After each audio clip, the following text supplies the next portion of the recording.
नमस्कार, मैं हूं सुशील शर्मा और आप देख रहे हैं हमारा खास डिबेट शो मिलकर मांगेंगे जवाब। मध्य प्रदेश से राज्यसभा सांसद पूर्व मुख्यमंत्री दिग्विजय सिंह की पारी राज्यसभा से समाप्त हो चुकी है, जिसके बाद अब उनके राजनीतिक भविष्य को लेकर चर्चा शुरू हो गई है। क्या दिग्विजय सिंह राजनीति में बने रहेंगे? क्या वो आने वाले समय में बीजेपी को चुनौती देंगे या फिर राजनीति से दूरी बनाएंगे? वह किस ओर जाएंगे और उनकी भूमिका क्या होने वाली है, इस पर अभी भी सवाल बना हुआ है। इसी मुद्दे पर जुड़े हैं कई बड़े सवाल, जिस पर मिलकर मांगेंगे जवाब। लेकिन सबसे पहले देखिए हमारी एक खास रिपोर्ट। मध्य प्रदेश के पूर्व मुख्यमंत्री, प्रदेश में कांग्रेस का मजबूत चेहरा, लंबे समय से राज्यसभा में सांसद रहे दिग्विजय सिंह का कार्यकाल खत्म हो रहा है।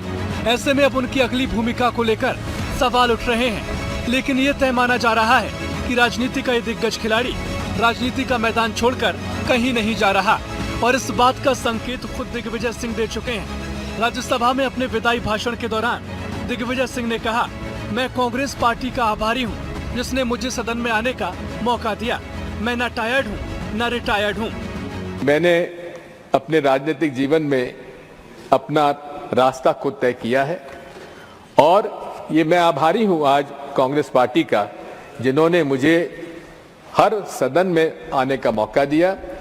और मैं आज इस अवसर पर आपसे इतना अनुरोध करना चाहता हूं कि अटल जी की वो बात मुझे याद आती है कि मैं ना टायर्ड हूं ना रिटायर्ड हूं, आगे चलकर हम और काम करेंगे। लेकिन आज इस समय मैं उन सभी माननीय सदस्यों के प्रति आभार व्यक्त करता हूं जिन लोगों ने मेरे लिए अच्छे शब्दों का प्रयोग किया, और मैं विश्वास दिलाता हूं कि मैं अपने राजनीतिक जीवन में, जैसा कबीर कह गए थे, कबीरा खरा बाजार में सबकी मांगे खैर, ना काहू से दोस्ती ना काहू से बैर। राज्यसभा के बाद किस भूमिका में दिखेंगे दिग्विजय सिंह? मध्य प्रदेश की सक्रिय राजनीति का हिस्सा बनेंगे दिग्विजय सिंह? क्या दिग्विजय सिंह खुद तय करेंगे अपनी लाइन? प्रदेश की राजनीति में होगी दिग्विजय सिंह की वापसी। दिग्विजय सिंह की अगली राजनीतिक पारी पर उठे सवाल। इस बयान के बाद दिग्विजय सिंह की अगली भूमिका को लेकर कयास लगाए जा रहे हैं। कांग्रेस प्रदेश अध्यक्ष जीतू पटवारी का कहना है दिग्विजय सिंह राज्यसभा के उम्मीदवार हो सकते हैं, जिस पर पार्टी को फैसला लेना है। दूसरी ओर बीजेपी प्रदेश मीडिया प्रभारी आशीष अग्रवाल कांग्रेस की राजनीति पर तंज कस रहे हैं। उनका कहना है दिग्विजय सिंह न टायर्ड हैं न रिटायर्ड हैं, बल्कि अपने पुत्र मोह से घिरे हुए हैं। कांग्रेस पार्टी का जो अध्यक्ष का पद होता है एक बहुत बड़ी गरिमा का पद होता है, जिम्मेवारी का पद होता है। 24 घंटे जो हम काम करते हैं वो भी कम पड़ते हैं। इस तरह की इसकी जिम्मेवारी है इस पद की। तो मेरे अलावा कोई भी हमारा जो साथी होगा 100% राज्यसभा जाएगा। आप लोग जो चिंतित होते हो और आपसे ज्यादा बीजेपी चिंतित होती है, दोनों को होने की आवश्यकता है। धन्यवाद। दिग्विजय सिंह का नाम हो सकते हैं ना, पार्टी निर्णय लेगी। देखिए, दिग्विजय सिंह जहाँ जाते हैं वे स्वयं घिरे नजर आते हैं और ये उन्होंने खुद भी स्वीकारा है। पर ये जो टायर्ड और रिटायर्ड वाला जो तंज है वो भाजपा के लिए नहीं, वो जीतू पटवारी के लिए, वो ऐसे अनेक नेताओं के लिए हैं जो आदरणीय जयवर्धन सिंह जी की राह में बहुत रोड़े बनना चाहते हैं। तो दिग्विजय सिंह जी ना टायर्ड हैं ना रिटायर्ड हैं और पुत्र मोह में अपनी राह पर पूरी तरह आगे बढ़े हुए हैं। दिग्विजय सिंह राजनीति के माहिर खिलाड़ी हैं। ऐसे में ये अंदाजा लगा पाना कि उनकी अगली चाल क्या होगी आसान नहीं होगा। लेकिन ये भी सही है कि उन्होंने अपनी अगली भूमिका को लेकर कोई लीड नहीं दी है।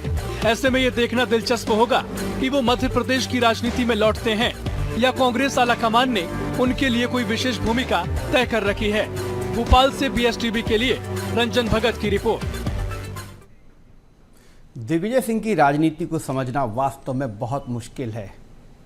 वो क्या कहते हैं, क्या करने वाले हैं, इसके संकेत तो देते हैं, लेकिन वो संकेत इतने गूढ़ होते हैं कि उसको समझना भी मुश्किल होता है। बहरहाल इसी मुद्दे पर हम चर्चा करेंगे। हमारे साथ एक खास पैनल स्टूडियो मौजूद है। मेरे साथ स्टूडियो में है वरिष्ठ पत्रकार राजनीतिक विश्लेषक सुनील दत्त तिवारी जी। ऑनलाइन जुड़े हुए हैं भाजपा प्रवक्ता सचिन सक्सेना जी और कांग्रेस से शहरयार खान। आप तीनों का बहुत बहुत स्वागत है। शुरुआत में सुनील जी आपसे ही करूँगा। दिग्विजय सिंह जी ने अपनी विदाई जो संबोधन था राज्यसभा में, उन्होंने एक बात से उद्धृत करते हुए उसका समापन किया या उस बात को उद्धृत किया, वो बात अटल बिहारी वाजपेयी जी ने कभी कही थी, ना मैं टायर्ड हूँ ना मैं रिटायर्ड हूँ। ये संकेत किसके लिए है और इस संकेत के मायने क्या हैं? सुशील सर, जैसा आपने इनिशियल कहा कि दिग्विजय सिंह जो है राजनीति के बड़े चतुर सुजान खिलाड़ी हैं और राजनीति में टाइमिंग का बहुत महत्व होता है। जब भी आप देखें तो इस तरीके की जब बिटवीन द लाइन पढ़ी जाती है तो वो टाइमिंग पर पढ़ी जाती है। राज्यसभा में विदाई का भाषण और टायर्ड और रिटायर्ड न होने की बात, और उससे कुछ समय पहले दिग्विजय सिंह ने ये भी कहा था कि शायद मैं अब राज्यसभा का चुनाव नहीं लड़ूंगा। लेकिन अब इस उनके इन दो शब्दों ने, ना टायर्ड हूँ ना रिटायर्ड हूँ, बहुत सारे आसमान पे बहुत सारे प्रश्नों को जन्म दे दिया है। और यदि उसका आप एक आज नमूना देखें तो जीतू पटवारी हिट विकेट हो गए। आज उन्होंने उस रेस से अपने आप को खुद अलग कर लिया, राज्यसभा की रेस से। और उसके बाद जितने एक अनार 100 बीमार में जितने 8-10 लोग थे, अपने आप धीरे धीरे वो सारे बाहर हो जाएंगे और एक बार फिर से दिग्विजय सिंह अपने लिए वो रास्ता बनाते हुए दिख रहे हैं जिसमें फिर राज्यसभा की उनकी उम्मीदवारी लगभग तय ही मान लें तो कोई अतिशयोक्ति नहीं होगी। क्योंकि राजनीति में जो काम, एक बार तो और मैं बोलना चाहूँगा आपके दर्शकों के लिए कि Digvijay Singh full time politician है, पूर्णकालिक राजनेता हैं और अभी उनकी उम्र भी माशाल्लाह सबसे ज़्यादा यंग हैं। यदि राजनीति में मध्य प्रदेश में तो दिग्विजय सिंह है, हर जगह आपको दिखाई देंगे। तो यदि वो राजनीति नहीं करेंगे तो फिर उनके लिए और क्या, ये बड़ा प्रश्न है। और इस प्रश्न का उत्तर उसी में है कि ना मैं टायर्ड हूँ और ना मैं रिटायर्ड हूँ। बिल्कुल ठीक कहा, ना वो टायर्ड है ना रिटायर्ड। और आपने एक बात और अच्छी कही कि वो फुल टाइम राजनीतिज्ञ हैं और वो जो बोलते हैं बहुत सोच समझ के, उसके गंभीर मायने भी होते हैं। शहरयार जी, आप बताइए कांग्रेस क्या सोच रही है? और जो जीतू पटवारी ने कहा और जो अभी सुनील दत्त तिवारी जी ने भी संकेत दिए, क्या वास्तव में वो पुनः राज्यसभा जाएंगे या जैसा बीजेपी कह रही है कि पुत्र मुंह में फंसे हुए हैं? देखिए, बीजेपी को तो कांग्रेस के चूल्हे पे अपनी रोटी सेकने की पुरानी आदत है। वो कभी भी बात करो खेत की तो वो खलियान पे जाते हैं। उनके पास उसका पार्टी का अंदर का जो अंतर्कलह है वो नहीं दिखता है। वो कांग्रेस में ये सारे चीजें ढूंढ के और अपने को मीडिया के सामने रखती है। रही बात दिग्विजय सिंह जी की, तो सुशील जी आप वरिष्ठ पत्रकार हैं और हमारे सुनील दत्त जी ने भी जो बात बोली वो उन्होंने बिल्कुल एक आकलन जो कर रहे हैं दिग्विजय सिंह जी के बारे में, वो निश्चित ही दिग्विजय सिंह राजनीति के मेरे नजर में तो चाणक्य खिलाड़ी हैं और अभी उनमें इतनी जीवटता है कि जब वो हजारों किलोमीटर की नर्मदा यात्रा और पैदल यात्राएं आज भी करने के लिए सबसे आगे रहते हैं, तो निश्चित ही कांग्रेस पार्टी बहुत बड़ी और पुरानी पार्टी है और उसमें उनके राज्यसभा का कार्यकाल एक आंशिक उनका जो समय था वो गुजरा है। राजनीति का अभी पूरा मैदान खाली है और कांग्रेस पार्टी को 2028 के लिए दिग्विजय सिंह, कमलनाथ जी जैसे, कांतिलाल भूरिया, अरुण यादव, ऐसे हमारे सारे वरिष्ठों का, अजय सिंह जी हुए, ये सबका सहयोग, जैसे आपने देखा कि 2018 में भी जब कमलनाथ जी प्रदेश अध्यक्ष बन के आए तो 7 महीने 10 दिन में कमलनाथ जी और यही सारे वरिष्ठों ने मिलकर, और भाजपा जब भी इसी तरह की बातें कर रही थी, एक बीमार 100, एक अनार 100 बीमार और इतने गुटों में बटी पार्टी कैसे चुनाव लड़ेगी, लेकिन कमलनाथ जी के कुशल नेतृत्व ने, दिग्विजय सिंह जी की रणनीति ने, कांग्रेस के वरिष्ठ नेताओं के अपने अपने योगदान ने, अपने अपनी भूमिकाओं ने वो कर दिखाया जो 7 महीने 10 दिन में सरकार 15 साल पुरानी उखाड़ के फेंक दी। और उसके इतर जो भाजपा हजारों करोड़ का चुनाव लड़ रही थी, बड़ी बड़ी बातें कर रही थी, तो इससे साफ जाहिर है कि कांग्रेस पार्टी के पास ऐसे कई अमूल्य नहीं बहुमूल्य हीरे हैं जो अगर कांग्रेस पार्टी के कार्यकर्ताओं और वरिष्ठों का समन्वय बन के रणनीति बने तो निश्चित ही 2028 में वापस हम आएंगे। और दिग्विजय सिंह जी की भूमिका पार्टी का वरिष्ठ और शीर्ष नेतृत्व तय करेगा कि उनके क्या नई भूमिका होगी। जरूरी नहीं कि राज्यसभा ही उनकी भूमिका यहाँ खत्म हो जाती है। पार्टी बड़ी है, हमारा जो विस्तार है 2028 को लेकर काफी कार्य योजनाएं हैं, उसमें भूमिका उनकी अति महत्वपूर्ण होने जा रही है। नहीं, ठीक है शहरयार जी, ये बात बिल्कुल सही है कि 2028 के चुनाव में फैसला तो जनता करेगी, और 2018 के चुनाव में भी आपके सारे नेता मिलकर कांग्रेस को सत्ता की चौखट तक लाए थे, चौखट पार नहीं करा पाए थे। महत्वपूर्ण बात यह है कि आपके चाणक्य हैं, चाणक्य हो सकते हैं आपके नहीं, लेकिन उनकी चाणक्य नीति काम नहीं कर रही है। अगर नीति काम कर रही होती तो उनके पुत्र जिलाध्यक्ष नहीं बने होते, और वो स्वयं ये बात नहीं कहते कि मुझे अब दोबारा राज्यसभा में नहीं जाना है। तो ये कुछ बातें ऐसी हैं जो उनकी चाणक्य नीति जो है कहीं ना कहीं अब फिसल रही है। मैं सचिन जी आपसे समझना चाहूँगा, दिग्विजय सिंह जी, एक बात तो है कि उन पर भाजपा की नज़र बहुत तीव्र रहती है और तीखी रहती है। दिग्विजय सिंह की हर बात पर जो है सबसे बड़ी अगर हमलावर होती तो भाजपा ही होती, या तो ये कह दीजिए कि भाजपा को वो मौका देते हैं। यदि ऐसा नेता घर बैठ जाएगा तो फिर भाजपा का क्या होगा? भाजपा के लिए तो एक आसान जो शिकार है राजनीति में। जी सुशील भाई, सर्वप्रथम आपको और आपके माध्यम से आपके सभी दर्शकों को मेरा बहुत नमस्कार। मेरे को पैनलिस्ट शहरयार खान जी को और सुनील तिवारी जी को मेरा बहुत बहुत प्रणाम। देखिए, अभी तिवारी जी को मैं सुन रहा था, जो उन्होंने एक प्रमुख बात कही कि दिग्विजय सिंह जी बड़े चतुर और सुजान खिलाड़ी हैं राजनीति के। निश्चित रूप से हम भी मानते हैं, यही तो हम भी कह रहे थे कि दिग्विजय सिंह जी जब संघ की तारीफ करते हैं तो कहीं ना कहीं वो अपने ही संगठन को ब्लैकमेल करने का प्रयास करते हैं, कहीं ना कहीं वो दबाव की राजनीति करते हैं। वो बताते हैं कि अभी भी मैं प्रासंगिक हूं, मुझ पर विचार करो। और जब जब इस प्रकार की बातें सामने आती, पहले मना कर रहे थे कि नहीं मैं बाहर हूं, ये हूं वो, लेकिन जब आखिरी समय आया, आखिरी दौर जब आया, तब उन्होंने खुद ने इस बात को स्वीकार करा कि ना मैं टायर्ड हूं ना मैं रिटायर्ड हूं। अच्छा, सबसे बड़ी बात ये सुशील भाई कि उनको ये कोट भी अटल जी का मिला। मतलब कांग्रेस में तो ऐसा कोई है नहीं जिनको वो कोट कर सकते हो, कोट भी अटल जी का लेना पड़ा उनको। और दूसरी बात ये है कि दिग्विजय सिंह जी का जो एक राजनीतिक पिपासा जो है वो खत्म होने का नाम नहीं, महत्वाकांक्षा बढ़ती जा रही है। ये सीधा सीधा कहीं ना कहीं निगोशिएशन है कांग्रेस के संगठन के साथ में दिग्विजय सिंह जी का, कि या तो आप मुझे कर दीजिए, अदरवाइज मेरे लड़के को आगे बढ़ाइए। सीधा सीधा स्पष्ट रूप से संदेश है कांग्रेस पार्टी के लिए, और जिससे कहीं ना कहीं जीतू पटवारी जी को भविष्य दिख रहा था आगे। इसलिए आज उन्होंने, वर्तमान की बात कर रहा हूं, आगे की नहीं कर रहा हूं मैं, आज उन्होंने अपने आप को पीछे खींचा कि मेरे अलावा कोई भी हो सकता है।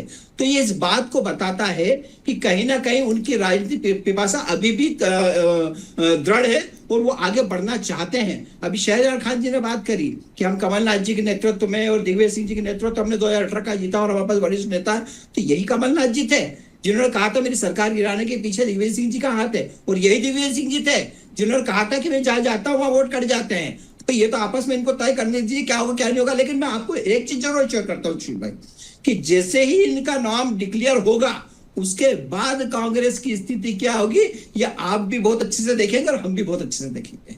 बिल्कुल ठीक है। एक बात सुनील जी और कही दिग्विजय सिंह जी ने अपने इस संबोधन में, कबीर का जो है एक दोहा पढ़ा उन्होंने, कबीरा खड़ा बाजार में सबकी मांगे खैर, ना काहू से दोस्ती ना काहू से बैर।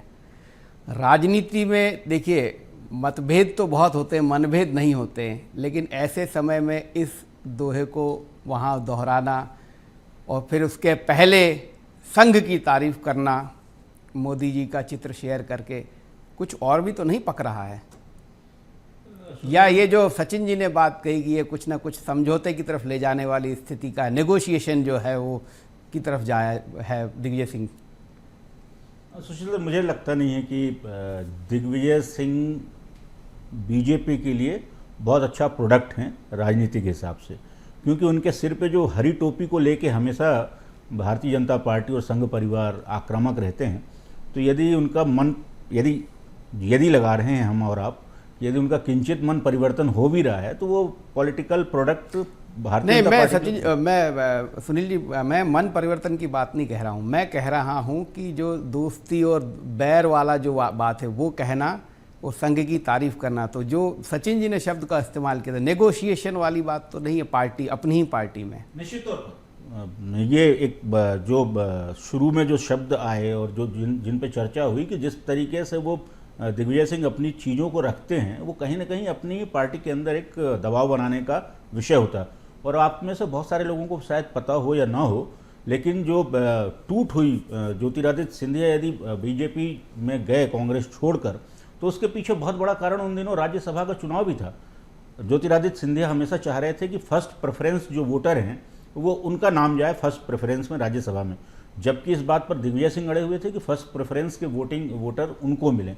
तो जो व्यक्ति फर्स्ट प्रेफरेंस और सेकंड प्रेफरेंस में अपनी बात मनवाने के लिए पूरी की पूरी पार्टी को एक जगह आप यूँ कहें चौराहे पे खड़ा कर सकता है, उसकी राजनीतिक पिपासा, राजनीतिक लिप्साएँ, राजनीतिक इच्छा शक्ति कितनी बड़ी होगी वो उससे लगाया जा सकता है। और दूसरी बात, एक शहरयार जी ने बड़ी शानदार बात कही थी, मैं उसको थोड़ा आगे बढ़ा देता हूँ कि भारतीय जनता पार्टी जो है कांग्रेस के चूल्हे पर रोटी सेकती रहती है, आग तो आप ही लगाते रहते हैं ना साहब, उसको ईंधन पानी तो आप ही देते रहते हैं, कांग्रेस के ही लोग, आपसे मतलब कांग्रेस के ही लोग उसको ईंधन पानी देते रहते हैं, जिसमें भारतीय जनता पार्टी को बैठे बैठाए मौका मिल जाता है। अभी आपके पास पर्याप्त है कि आप एक सीट निकाल सकते हैं, मगर जो जिस तरीके से गुत्थम गुत्थी चल रही है, मुझे लगता है कहीं यदि भारतीय जनता पार्टी ने अपना वो स्वरूप दिखाया तो शायद ये एक सीट भी बहुत मुश्किल होगी कांग्रेस पार्टी के लिए। बिल्कुल। शहरयार जी, आसन्न समय में यदि आप चुनाव की बात करें, राजनीतिक पद हासिल करने की, तो राज्यसभा का ही पुनः चुनाव है।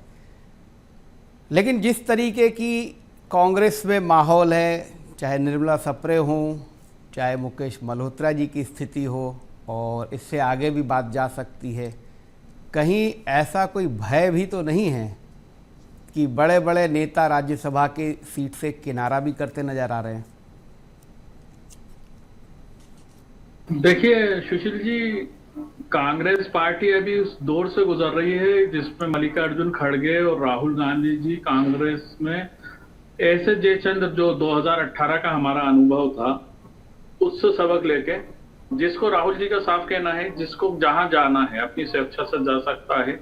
ये 140 साल पुरानी पार्टी है, इस पे कोई फर्क अब पड़ने वाला नहीं है। अब कांग्रेस को वो कार्यकर्ताओं की जरूरत है जो भाजपा की जन विरोधी सरकारों के खिलाफ रोड पर आकर अपने पे दमनकारी नीतियों के खिलाफ बात करके, अगर केस लगवाना पड़े, जेल जाना पड़े और अपनी आहुतियां देने को तैयार हो, वो ही राहुल गांधी और मल्लिकार्जुन खड़गे की कांग्रेस में अब उसकी जगह बची है।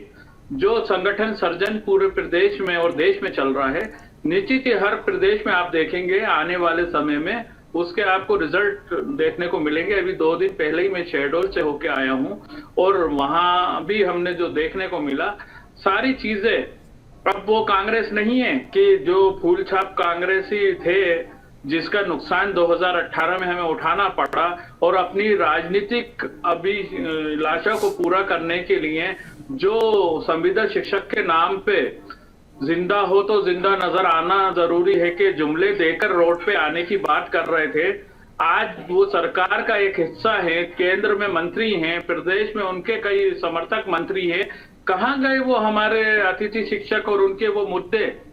ये सिर्फ अपनी राजनीतिक और सत्ता के करीबी रहने की जो उनकी शहरयार जी अपन विषय से भटक रहे, फिर बात ये भी उठेगी कि आप लोगों का अक्सर पिच का जो आकलन होता है, यदि क्रिकेट की भाषा में कहूं तो पिच का आकलन आपका खराब निकलता है। अक्सर आप बोलते हैं कि पिच जो है हमारे अनुकूल है, पर वो निकलती प्रतिकूल है। दूसरी बात ये भी है कि आप नहीं शहरयार जी, आप मेरी बात सुन लीजिए। दूसरी बात यह है कि कांग्रेस के कई प्रदेश अध्यक्ष सांसद रहते हुए ही प्रदेश अध्यक्ष करते रहे।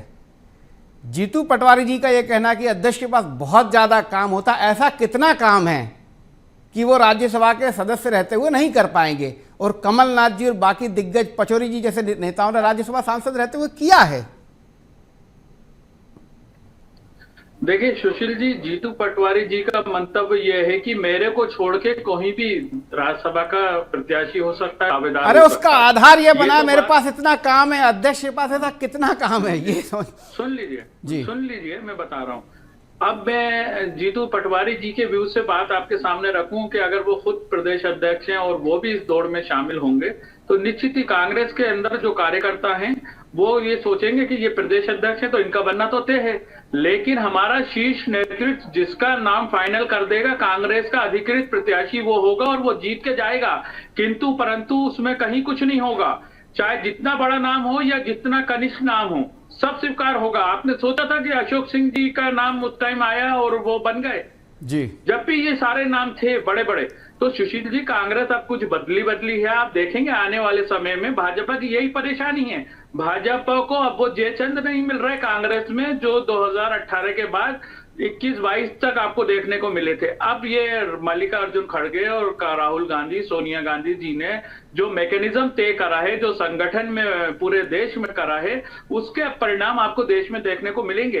भाजपा ने तो जब 2014 के बाद से हॉर्स ट्रेडिंग पूरे देश में चालू करी, उसकी तो सरकार बनने के बाद भी तोड़ने की आदत है, वो बनने से पहले खरीदने की आदत है। तो ये उनका चाल चरित चेहरा बचा है। ये लोकतंत्र के हत्यारे हैं। ये राहुल गांधी जो लाल किताब लेके इनके सीने पे मूंग दलते हैं ना, वो इसीलिए बताते हैं सुशील जी कि ये संविधान है बाबा साहब भीमराव अंबेडकर का, हम इसके अधीन ही जिएंगे। और अभी सुप्रीम कोर्ट के कई निर्णयों में इनके सीने पे सांप लौटाए हैं। वो बाबा साहब भीमराव अंबेडकर के संविधान है जिसकी रोशनी में कुछ साधु संतों को भी न्याय मिला और कुछ ऐसे लोगों को जिनको इन्होंने दागदार करने की कोशिश करी उनको भी न्याय मिला। तो ये है भारत के संविधान की जीत। और कांग्रेस पार्टी संवैधानिक दायित्वों को बखूबी जानती है। हमने देश की आजादी से लेके देश के शहरयार जी मैं जवाब ले लेता हूं। सचिन जी, अब आपकी मुश्किल बढ़ने वाली है। आपकी जो बीजेपी की इंटेलिजेंट विंग है, जिसे रॉ भी कह सकते हैं, हम कोई भी नाम दे सकते हैं, अब जयचंद नहीं है वहां पर। अब आप नहीं ढूंढ पाएंगे जयचंद। अच्छा सुशील भाई, जयचंद है या नहीं है ये भारतीय जनता पार्टी तो तय नहीं करती ना, ये तो कांग्रेस ही तय करती है। और अभी इनकी 2 दिन पहले जो दिल्ली में बैठक हुई थी वह राहुल गांधी जी ने तय कर दिया। उन्होंने क्या कहा था कि अब पट्टावाद, अब परिवारवाद, अब भाई भतीजावाद को खत्म करके हमें बूथ स्तर पे कार्य करना है। मतलब स्वीकारा ना कि ये है, हमने तो नहीं बोला, ये तो राहुल गांधी जी ने खुद ने बोला। अब जब खुद ने इस बात को स्वीकार करा है तो उस पर निचले स्तर तक ये सफाई कब तक देते फिरेंगे। दूसरी बात पे मैं आता हूं, जो अभी शेर खान साहब बोल रहे थे कि हमारे पास में ये जो कांग्रेस है ये राहुल जी की है, ये खड़गे जी की है।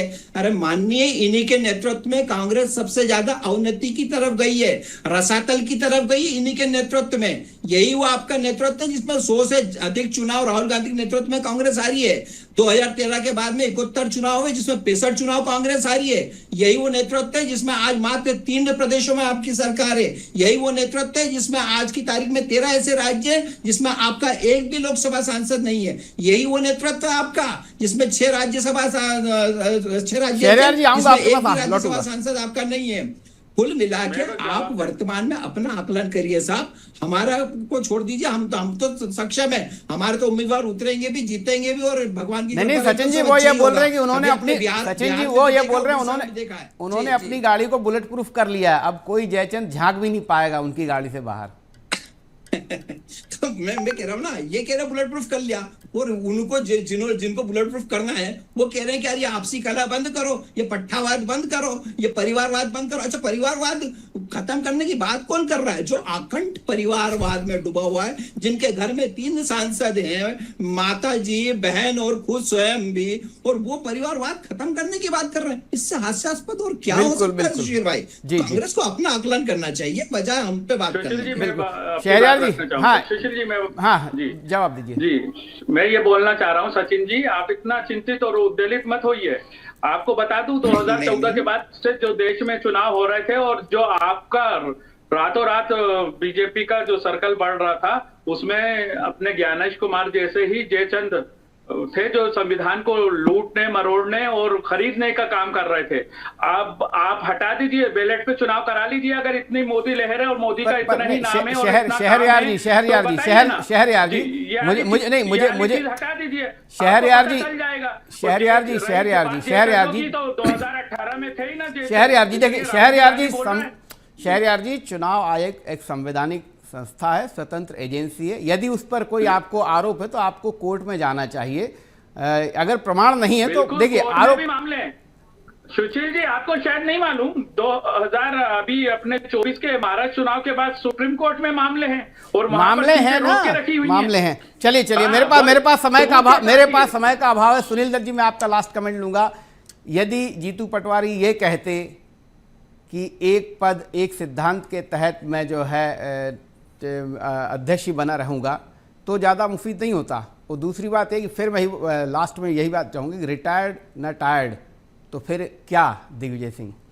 निश्चित तौर पर यदि ये जीतू पटवारी जी का ये बयान कि राज्यसभा में जाने के बाद उनके पास समय, तो याद दिला दें नितिन नवीन जो अभी भारतीय जनता पार्टी के राष्ट्रीय अध्यक्ष चुने गए हैं वो भी राज्यसभा से, और मुझे नहीं लगता कि उनके जितना काम कांग्रेस के प्रदेश अध्यक्ष के पास होगा, वो राष्ट्रीय अध्यक्ष हैं। तो ये अपने अपने तरीके हैं, कुल मिलाकर उनको साइड होना था इस रेस से। अब उसके पीछे एक कारण भी हो सकता है कि शायद बीच अभी जो बात चल रही थी जयचंदों की, हमने भी सुशील जी 15 दिन पहले एक कोट किया था कि एक और टूट की तरफ है कांग्रेस मध्य प्रदेश में, और कहीं वो डर तो नहीं है। और दूसरा ये कि आपने दिग्विजय सिंह जी की बात कही कि वो क्या टायर्ड और रिटायर्ड के बाद क्या, तो उन्होंने जो कबीर का दोहा कहा था उस दोहे को थोड़ी सी परिष्कृत करते हुए मैं अपने बात को ख़त्म करूँगा।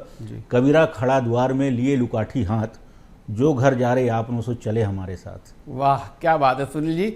पर एक बात है कि दिग्विजय सिंह जब 10 साल तक मुख्यमंत्री रहे और जब 2003 का चुनाव वो हारे थे तो उन्होंने कोई पद न लेने का 10 साल तक ऐलान किया था, और उसके बाद जब उन्होंने वापसी की थी, नर्मदा की पैदल यात्रा की, उससे माहौल बना और कांग्रेस सत्ता की चौखट तक पहुंची थी। लेकिन अभी भी दिग्विजय सिंह ये बात कह रहे हैं कि न मैं टायर्ड हूँ न रिटायर्ड हूँ, तो इसका मतलब है कि उनके मन में कुछ है। और उन्होंने अपनी भाषण में उद्धृत किया है कि मैंने अपना रास्ता खुद तय किया है, तो आगे भी वो खुद ही तय करेंगे। आप तीनों का बहुत बहुत शुक्रिया। कल हम फिर मिलेंगे किसी नए मुद्दे के साथ, तब तक के लिए नमस्कार।